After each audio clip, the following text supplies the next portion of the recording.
ভারত পাকিস্তান ম্যাচের টিকিট বিক্রি হচ্ছে না, পেহেলগাঁও না রোহিত কোহলির প্রভাব। Hi everyone, welcome back to my channel Anjana entertainer. বন্ধুরা, তোমাদের সকলকে আমার এই ছোট্ট ইউটিউব চ্যানেলে স্বাগত জানাই। ভারত পাকিস্তান এশিয়া কাপ ম্যাচের টিকিট বিক্রি ধীর গতিতে চলছে। চড়া দাম, প্রচন্ড গরম এবং কোহলি ও রোহিতের অনুপস্থিতির জন্য দর্শকদের আগ্রহ তলানিতে পৌঁছেছে বলে মনে করা হচ্ছে। নাসাউ কাউন্টি আন্তর্জাতিক ক্রিকেট স্টেডিয়ামে একটা নির্দিষ্ট উপমহাদেশীয় অনুভূতি ছিল, যা নিউ ইয়র্ক এবং মার্কিন যুক্তরাষ্ট্রে টি-20 ক্রিকেটের সেরা প্রদর্শনের জন্য তৈরি একটি অস্থায়ী ভেন্যু।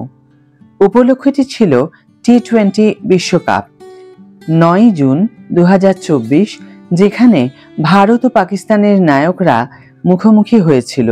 34,000 দর্শকের প্রায় প্রতিটি আসনই ভর্তি ছিল। ঢোলের সুর এবং পতাকা উত্তোলন, তিরঙ্গার আধিপত্য ছিল, যা লং আইল্যান্ডে একটি খেলা বলে বিশ্বাস করা কঠিন করে তুলেছিল। প্রায় 8.5 মাস পরে দুই দল আবার মুখোমুখি হয় 23 ফেব্রুয়ারি 2025 তারিখে দুবাই আন্তর্জাতিক ক্রিকেট স্টেডিয়ামে, অর্থাৎ DICS-এ 50 ওভারের চ্যাম্পিয়ন্স ট্রফিতে। অনুমান করা যায় সাড়া ছিল অপ্রতিরোধ্য। টিকিট বিক্রি শুরু হওয়ার 4 মিনিটের মধ্যেই টিকিট বিক্রি শেষ হয়ে যায়। বিশেষ করে ভারত থেকে আসা ভক্তরা দুবাইয়ের জন্য লাইনে দাঁড়িয়ে পড়েন।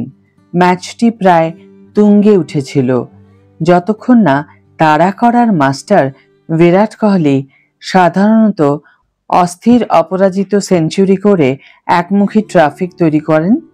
48 ঘন্টারও বেশি সময় পর ভারত এবং পাকিস্তান একটি প্রতিদ্বন্দ্বিতা পুনর্নবীকরণ করবে, যা এখন আনুষ্ঠানিকভাবে কেবল মহাদেশীয় এবং বিশ্বব্যাপী ইভেন্টে সীমাবদ্ধ হয়ে পড়েছে। রবিবার সূর্যকুমার যাদব এবং সালমান আগা উভয়ই তাদের অধিনায়কত্বের প্রাথমিক পর্যায়ে টি-20 এশিয়া কাপের গ্রুপ A-তে তাদের নিজ নিজ দলের নেতৃত্ব দেবেন। DICS-এও আসন্ন মুখোমুখি লড়াইয়ে আবেগ ও মতামতের ভিড় দেখা দিয়েছে, যেমনটি 22 এপ্রিল নিরীহ পর্যটকদের উপর পেহেলগাঁওয়ে ভয়াবহ হামলার পটভূমিতে ঘটে। তবে আগ্রহ তার শীর্ষে থাকলেও, যেমনটি প্রতিবেশীরা ক্রিকেটীয় লড়াইয়ে মুখোমুখি হওয়ার সময় ঘটে, তবুও এটি টিকিটের জন্য উন্মত্ত ভিড়ের রূপ নেয়নি। এই কম বিক্রির পেছনে একাধিক কারণ দেখানো হয়েছে।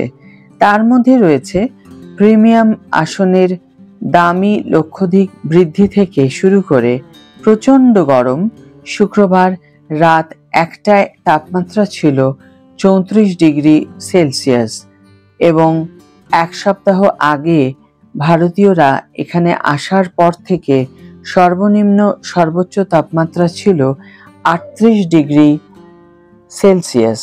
এবং ভারতের দুই সেরা সাদা বলের ব্যাটসম্যান কোহলি এবং রোহিত শর্মার অনুপস্থিতি উভয়ই আন্তর্জাতিক টি-20 থেকে অবসর গ্রহণ করেছেন। একাধিক, সম্ভবত সবগুলি এই কারণগুলির কারণে আপেক্ষিকভাবে গুঞ্জনের অভাব দেখা দিয়েছে। সম্ভবত খেলা শুরু হওয়ার কাছাকাছি আসার সাথে সাথে, অর্থাৎ রবিবার রাত 8টা ভারতীয় সময়। তবে সকলের দম আটকে রাখবেন না। পাকিস্তান 3 সপ্তাহেরও বেশি সময় ধরে আমিরাতে রয়েছে। আফগানিস্তান এবং সংযুক্ত আরব আমিরাতের বিরুদ্ধে ত্রিদেশীয় সিরিজ ব্যবহার করে, যা রবিবার শারজায় জয়লাভ করে শেষ হয়েছিল।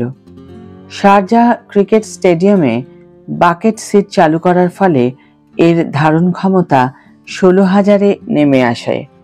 পাকিস্তান আফগানিস্তান লিগের 2টি ম্যাচ এবং শিরোপা লড়াইয়ে দর্শকদের ভিড় ছিল পূর্ণ, কিন্তু অন্যান্য ম্যাচগুলিতে দর্শকের উপস্থিতি ছিল খুবই কম। যদিও স্বাগতিক দল মাঠে ছিল, তখন ডিআইসিএস এর ক্রিকেটের দাম ছিল 25,000 দর্শক। তখনও টিকিটের একটা ভালো অংশ এখনো বিক্রির জন্য অপেক্ষা করছে। জেনারেল ইস্ট লোয়ার এবং আপার টিকিট, যার আনুষ্ঠানিক মূল্য 50 থেকে 150 দিরহাম, প্রায় 1200 এবং 3600 টাকা যথাক্রমে, গরম কেকের মতো অদৃশ্য হয়ে গেছে। তবে 750 থেকে 900 দিরহাম, প্রায় 18,000 থেকে 21,640 টাকা পর্যন্ত দামি টিকিট এখনো পাওয়া যাচ্ছে, যেমন প্রায় নিষিদ্ধ গ্র্যান্ড লাউঞ্জ হসপিটালিটি পাস, যা 3,500 দিরহাম অর্থাৎ প্রায় 84,150 টাকা খরচ করবে বলে অফিসিয়াল টিকিটিং ওয়েবসাইট জানিয়েছে।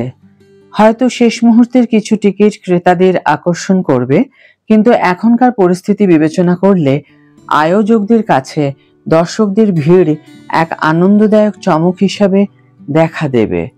বুধবার রাতে সংযুক্ত আরব আমিরাতের উপর ভারতের বিধ্বংসী আক্রমণের সময় স্টেডিয়ামটি 1/3 বেশি ছিল না। ভারতীয় দর্শকদের ক্ষুদ্রতম দল থেকেও যেমনটা আশা করা যায় তেমনই জাঁকজমক এবং প্রাণবন্ততা ছিল, তবে দীর্ঘস্থায়ী উচ্ছ্বাসের জন্য উত্তাপ আরো বেশি ছিল। নিঃসন্দেহে কোহলি এবং রোহিত প্রথম জন, সন্দেহ করা যায়। এমআইএ হওয়ার প্রভাব রয়েছে। অভিষেক শর্মার ক্ষেত্রে ভারত বিশ্বের 1 নম্বর টি-20 ব্যাটসম্যান হিসেবে গর্ব করে, যারা এটি শক্তিশালী উত্তেজনাপূর্ণ ব্যাটিং লাইনআপের শিরোনাম।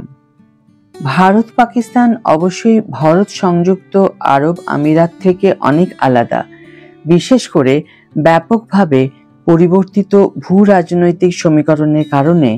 কিন্তু এই দুই জায়ান্টের মধ্যে এত উচ্চ প্রোফাইল প্রতিযোগিতার কাছাকাছি দর্শকদের এত উদাসীনতা খুব কমই দেখা গেছে।